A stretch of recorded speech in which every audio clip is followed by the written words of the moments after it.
Mana yang awalnya itu biasanya didahului oleh nyeri ulu hati, dimana pasien khususnya orang tua menganggap oh itu sakit mah biasa yang diawali oleh nyeri ulu hati, tapi lama-kelamaan nyerinya itu yang berpindah dan menetap di perut kanan bawah.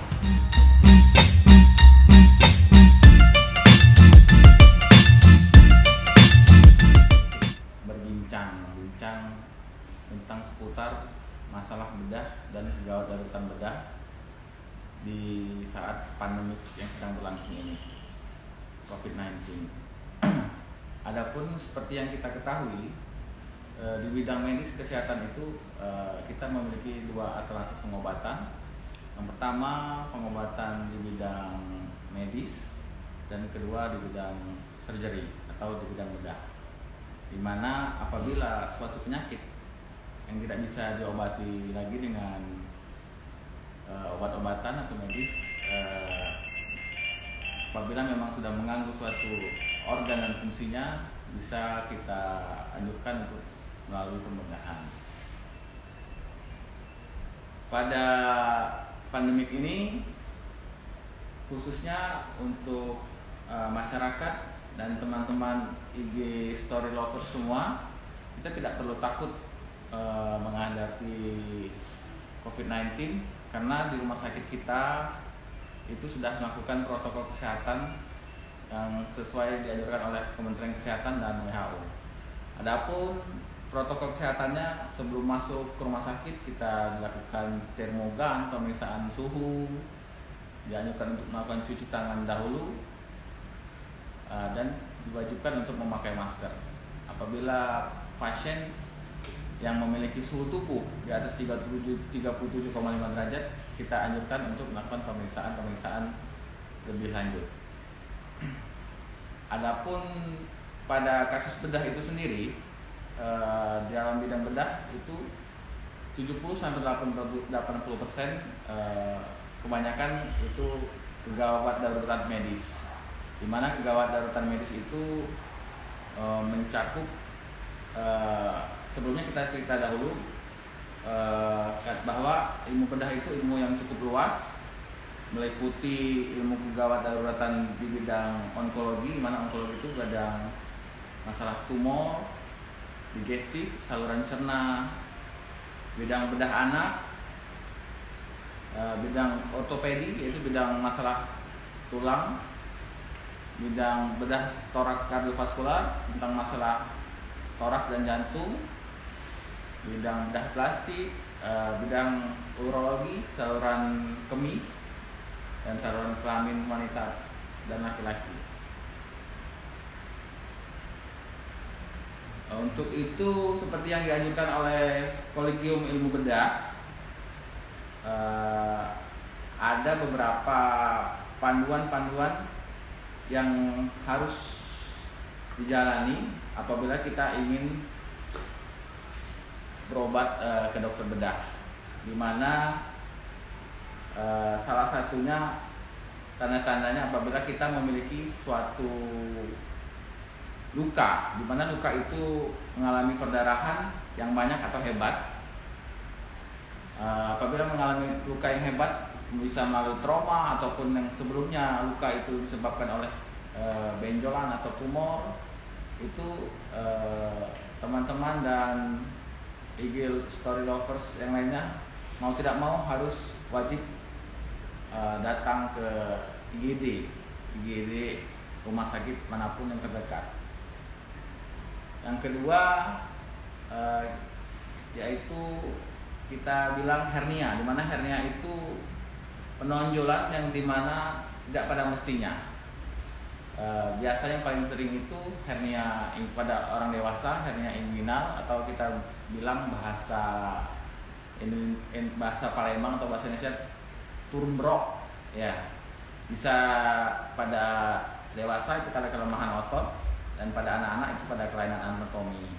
Dimana kalau pada anak-anak dan bayi biasanya ada benjolan di lipat pahanya ataupun benjolan yang turun sampai ke kantung kemaluannya. Apabila benjolan itu terus-menerus dan tidak hilang timbul, itu yang menyebabkan gawat daruratan yang harus segera kita tangani. Jadi kita tidak bisa menunda-nunda lagi. Untuk pada kasus dewasa itu bisa menyebabkan perut kembung, di mana saluran ususnya tidak bisa lancar, di mana di usus itu kan ada udara, ada saluran cernanya, di mana apabila suatu hernia itu sudah terjepit, kita harus segera untuk lakukan operasi. Yang ketiga, nyeri perut yang semakin lama yang semakin berat. Di sini kita misalkan seperti nyeri perut semakin lama semakin memberat, itu yang paling sering kasusnya itu appendicitis akut atau usus buntu bahasa awamnya. Di mana keluhan yang biasa kita alami itu nyeri perut sebelah kanan, di mana yang awalnya itu biasanya didahului oleh nyeri ulu hati, di mana pasien khususnya orang tua menganggap itu sakit mah biasa yang diawali oleh nyeri ulu hati, tapi lama-kelamaan nyerinya itu yang berpindah dan menetap di perut kanan bawah. Adapun yang paling sering itu pada anak-anak, dia tidak menyadari, tiba-tiba mengeluhkan kepada orang tuanya udah sakit perut disertai dengan demam tinggi, dan terkadang sudah sampai terjadi mual dan muntah. Oleh karena itu, apabila sudah mengalami gejala-gejala tersebut, kita harus langsung datang ke IGD, rumah sakit terdekat. Selanjutnya, apabila kita tidak bisa BAB atau flatus. Tidak bisa BAB atau flatus itu tidak kentut dan tidak bisa buang air besar. Kenapa kita bisa tidak kentut dan tidak bisa buang air besar? Etiologinya atau kemungkinan yang paling sering, pertama ada usus yang terjepit, dan kedua ada sumbatan, dan yang ketiga itu fungsi dari usus itu tersendiri. Kita lihat dari kasusnya, apabila dewasa kemungkinan bisa terjadi puntiran usus. Kalau pada anak-anak bisa terjadi, anak-anak khususnya usia bayi 8 bulan, 6 bulan sampai usia balita, bisa mengalami invaginasi.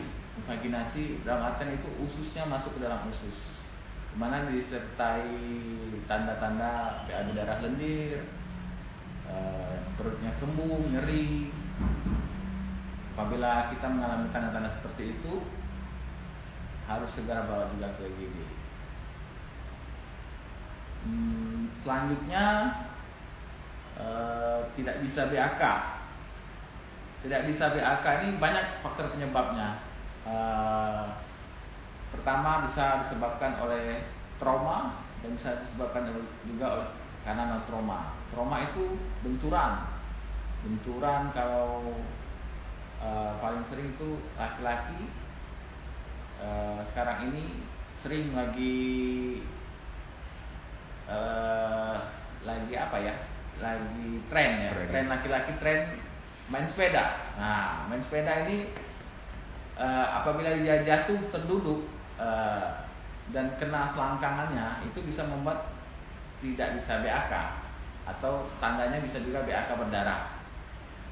Kenapa? Karena pada laki-laki itu saluran kencingnya itu berjalan dari atas sampai selangkangan ke depan penisnya. Kalau kita jatuh terduduk pas kena situ, bisa ruptur atau rusak, sehingga bisa menyebabkan tidak bisa BAK ataupun BAK berdarah. Adapun yang pada orang tua tidak bisa BAK biasanya disebabkan oleh pembesaran kelenjar prostat. Pembesaran kelenjar prostat yang biasanya dialami usia 50 tahun ke atas.